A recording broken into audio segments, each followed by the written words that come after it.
പരിശുദ്ധമായ വലിയ നോമ്പിന്റെ രണ്ടാം ഞായറാഴ്ചയിലേക്ക് നമ്മൾ പ്രവേശിച്ചിരിക്കുകയാണ്. നമ്മുടെ സഭയുടെ ക്രമമനുസരിച്ച് ഇതിനെ കുഷ്ഠരോഗികളുടെ ഞായറാഴ്ച അഥവാ ലെപ്പർ സൺഡേ എന്ന് വിളിക്കുന്നു. മർക്കോസിന്റെ സുവിശേഷം 1-ാം അധ്യായം 40 മുതൽ 45 വരെയുള്ള വാക്യങ്ങളാണ് ഇതിന് ആധാരം. ഈ ദിവസം കേവലം ഒരു രോഗിശാന്തിയുടെ കഥയല്ല, മറിച്ച് ദൈവത്തിന്റെ കാരുണ്യവും മനുഷ്യന്റെ വിനയവും തമ്മിലുള്ള സമാഗമമാണ്.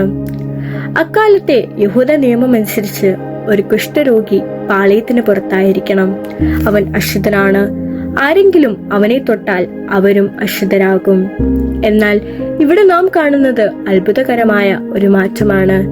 കുഷ്ഠരോഗി യേശുവിന്റെ അടുത്തേക്ക് വരുന്നു. നിയമം അവനെ തഴയേണ്ടതായിരുന്നു, പക്ഷെ അവന്റെ വിശ്വാസം നിയമത്തെക്കാൾ വലുതായിരുന്നു. യേശു അവനെ തൊട്ടു. ലോകമറപ്പോടെ മാറ്റി നിർത്തിയ ആ ശരീരത്തിൽ വിശുദ്ധിയുടെ ഉറവിടമായ ദൈവം സ്പർശിച്ചു.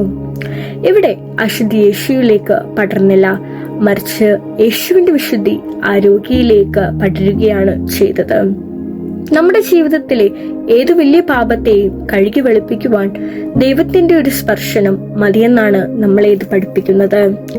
ശാരീരികമായ കുഷ്ഠരോഗം ഇന്ന് ചികിത്സിച്ചു മാറ്റാം. എന്നാൽ സഭാപിതാക്കന്മാർ നമ്മെ ഓർമ്മിപ്പിക്കുന്നത് ആത്മീയ കുഷ്ഠത്തെ കുറിച്ചാണ്. കുഷ്ഠരോഗം ബാധിച്ചാൽ ശരീരത്തിന് വേദന അനുഭവപ്പെടില്ല. അവയവങ്ങൾ അഴുകിപ്പോകുമ്പോഴും രോഗി അത് അറിയുന്നതുമില്ല. അതുപോലെയാണ് നാം ചെയ്യുന്ന ഓരോ പാപങ്ങളും.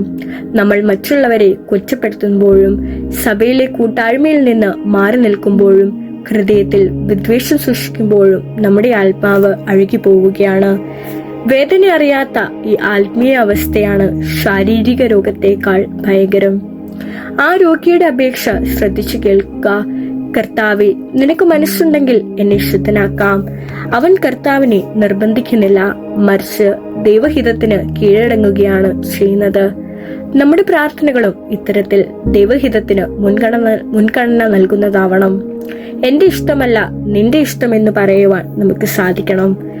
ഇന്ന് നമ്മൾ ജീവിക്കുന്ന സമൂഹത്തിൽ കുഷ്ഠരോഗികളെ പോലെ മാറ്റി നിർത്തപ്പെടുന്നവർ ഒരുപാടുണ്ട്.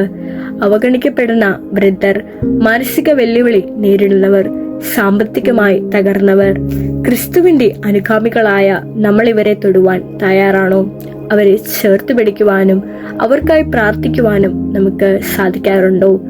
നമ്മുടെ സഭയിലെ വിശുദ്ധനായ പരിമല തിരുമേനി രോഗികളെ ചുംബിക്കുകയും അവർക്കായി ശുശ്രൂഷിക്കുകയും ചെയ്തത് ക്രിസ്തുവിന്റെ ഈ മാതൃക പിന്തുടർന്നുകൊണ്ടാണ്.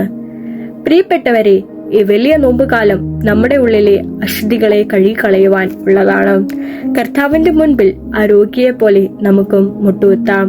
കർത്താവെ, എന്റെ അഹങ്കാരമാകുന്ന കുഷ്ഠത്തെ മാറ്റണമേ, എന്റെ കോപമാകുന്ന അശുദ്ധിയെ നീക്കണമേ എന്ന് നമുക്ക് പ്രാർത്ഥിക്കാം. ദൈവം നമ്മെ ഓരോരുത്തരെയും തൊട്ട് ശുദ്ധീകരിക്കട്ടെ.